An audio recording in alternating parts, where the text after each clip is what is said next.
गुरु भगवान के प्रेम के अनंत शुक्राने। एक भक्त हुए हैं श्री मनोहर दास बाबा जी। भक्तों के बारे में सुनने से पढ़ने से हमको जीवन में प्रेरणा मिलती है। कुछ भी काम करो, कुछ भी काम करो, कहीं भी रहो, भगवान से जुड़े रहो। देखिए, काम जो भी करिए आप, जिसको जो भी काम मिला है वो अपना काम करे। घर का काम है, व्यापार है, ये है वो। लेकिन अगर जीवन में भगवान नहीं है तो बाद में चल के बड़ी दिक्कत होती है।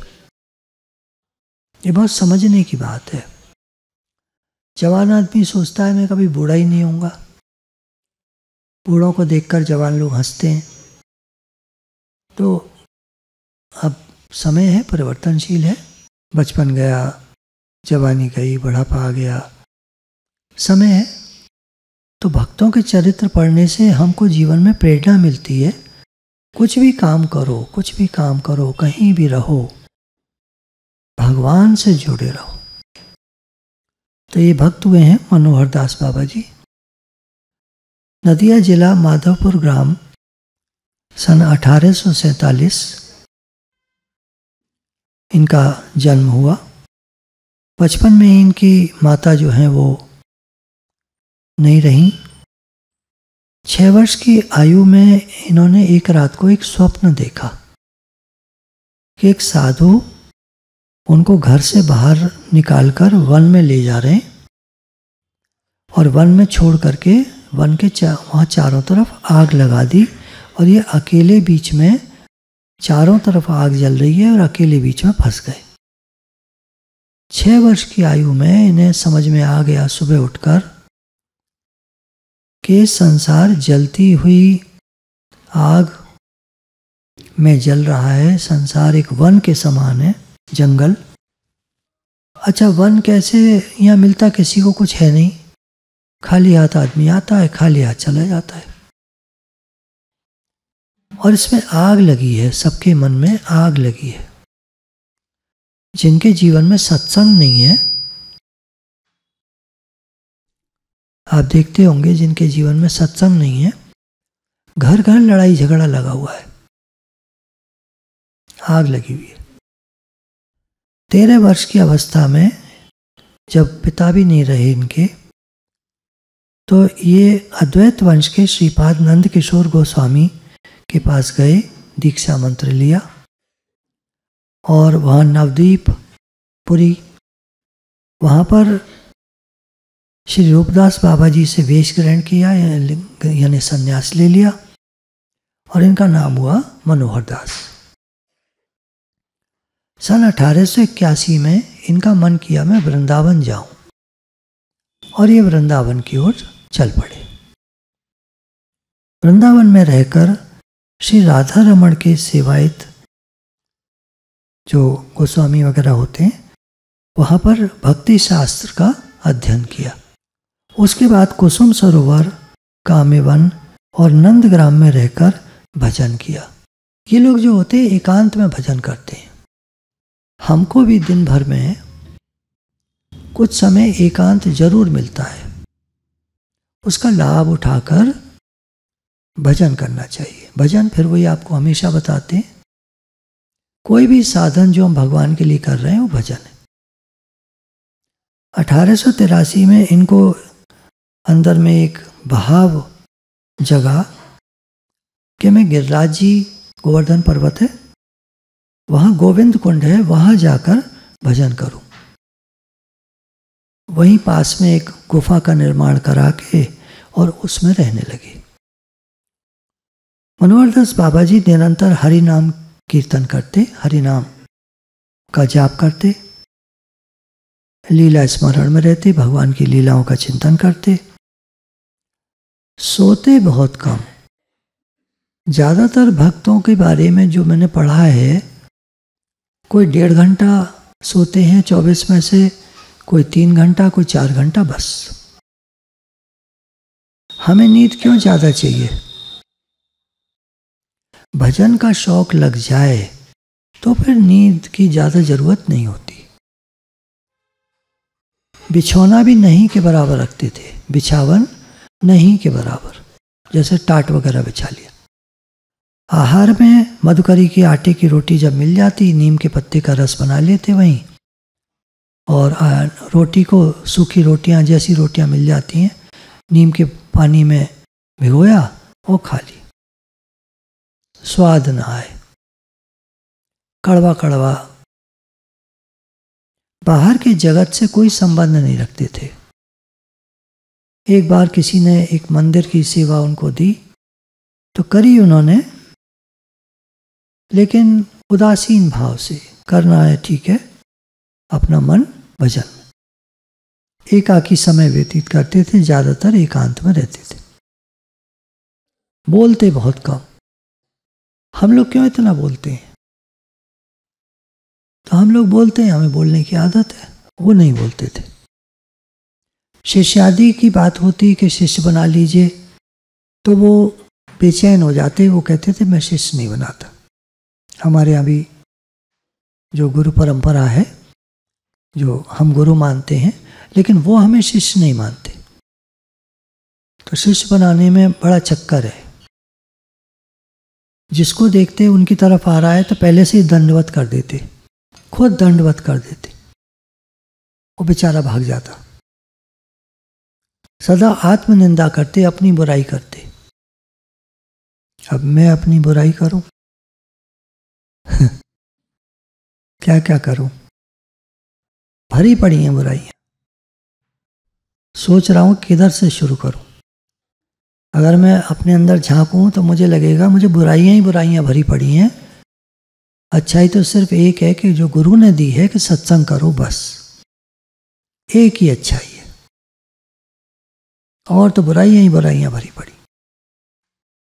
आप लोगों से निवेदन है कि कहीं भी जाया करो, किसी से मिला करो तो मेरी बुराई कर दिया करो। नहीं, कोई भी बुराई जो आपको सुनने में आती हो, देखने में आती हो, उसका वजह बता रहा हूं आपको। ऐसा कहते हैं जब कोई तकलीफ काटनी हो, अपनी कटवानी हो, तो अपनी बुराई कर देनी चाहिए, जो सारे में फैल जाए और लोग निंदा करें। तो निंदा करने से तकलीफ कट जाती है। तो आप लोग अगर मेरा भला चाहते हो तो आप मेरी बुराइयां शुरू कर दो आज से, तो मेरी तकलीफ बहुत छोटे में कट जाएगी। जो भी समझ में आए, ज़्यादा बनते हैं, ज़्यादा ही है, ज़्यादा हुआ है, आडंबर लगा रखा है, फैला रखा है, भंडारे लगाते हैं, क्या चाहिए इन्हें, कहाँ से पैसा आता है, क्या करते हैं, बेईमानी करते होंगे, ज़रूर कुछ गड़बड़ करते होंगे, चालाकियाँ हर आदमी करता है, ये भी कुछ करते होंगे, है ना। जो भी आपको समझ में आए, ज़्यादा ही बनते हैं, ज़्यादा ही है, ज़्यादा हो, बड़ा ज्ञान बखारते हैं, अपने इनके जीवन में है नहीं और दूसरों को ज्ञान बताते हैं। तो हमेशा आत्मनिंदा करते, अपनी बुराई करते, किसी को चरण नहीं छूने देते थे। और जब अपने नहाते थे तो वो जो जल नीचे गिरता था उसको मिट्टी से मिला देते थे कि कोई उस जल को मतलब चरणामृत के रूप में ना ले ले। इसलिए भजन जब करते होते थे तो शरीर की तरफ उनका ध्यान ही नहीं रहता था, शरीर को क्या जरूरत है, क्या ये क्या।